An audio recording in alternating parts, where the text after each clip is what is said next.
Bismillahirrahmanirrahim. Assalamualaikum warahmatullahi wabarakatuh. Perkenalkan, nama saya Siti Hajratulaini dengan NIM 2003015000081. Pada video kali ini dengan tugas ketiga pada mata kuliah Pendidikan Kebugaran Jasmani, saya akan menjelaskan materi tentang kekuatan. Yang pertama ada pengertian kekuatan. Kekuatan merupakan komponen biomotor yang sangat penting dan diperlukan untuk meningkatkan daya tahan otot dalam mengatasi beban selama berlangsungnya aktivitas olahraga. Yang kedua, secara fisiologi.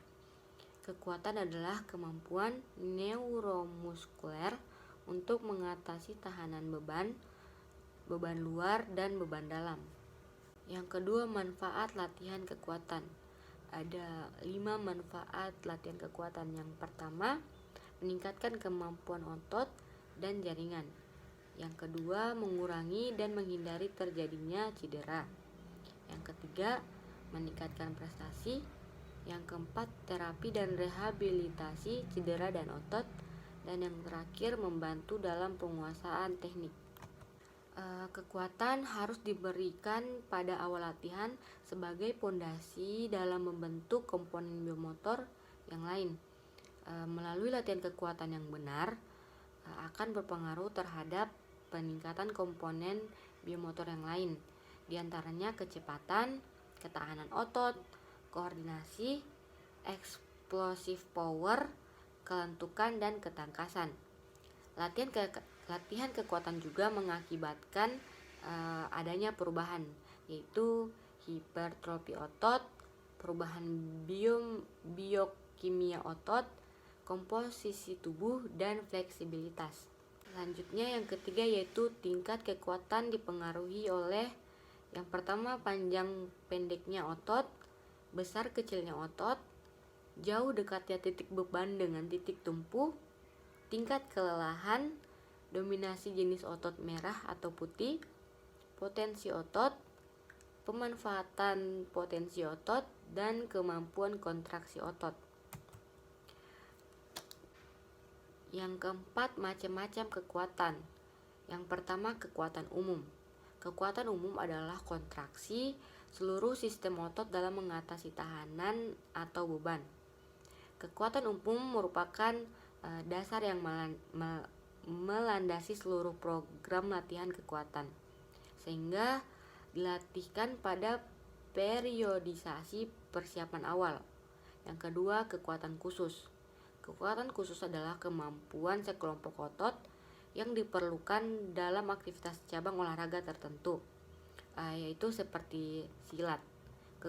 Kekuatan khusus dilatihkan pada periodisasi persiapan tahap akhir. Yang ketiga yaitu kekuatan maksimal. Kekuatan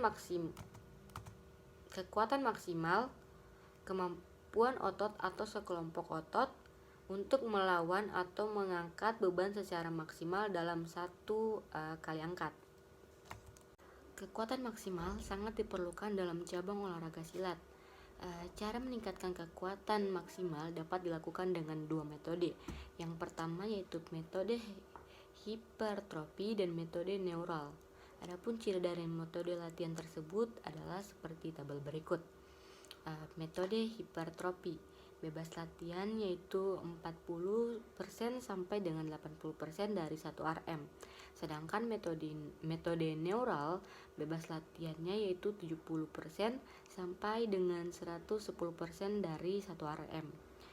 Metode hipertrofi, repetisinya yaitu 12 sampai 4 ulangan, sedangkan metode neural yaitu 5 sampai 7 ulangan.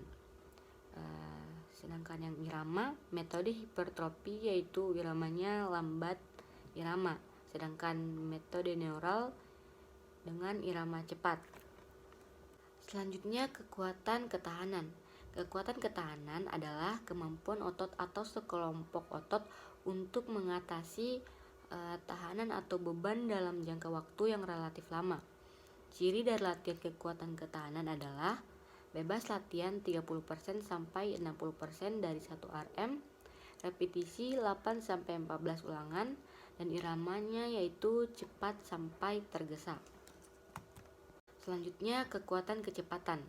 Kekuatan kecepatan adalah kemampuan otot untuk menjawab setiap rangsangan dalam jangka waktu sesingkat mungkin dengan menggunakan kekuatan otot.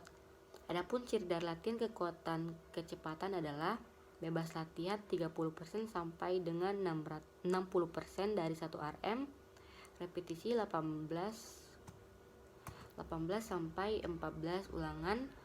Kalau sudah tidak kuat harus berhenti. Iramanya yaitu cepat, dengan peringatan kalau tidak bisa menyelesaikan repetisi beban dikurangi. Selanjutnya, kekuatan absolut. Kekuatan absolut adalah kemampuan otot olahragawan untuk menggunakan kekuatan secara maksimal tanpa memperhatikan berat badannya sendiri.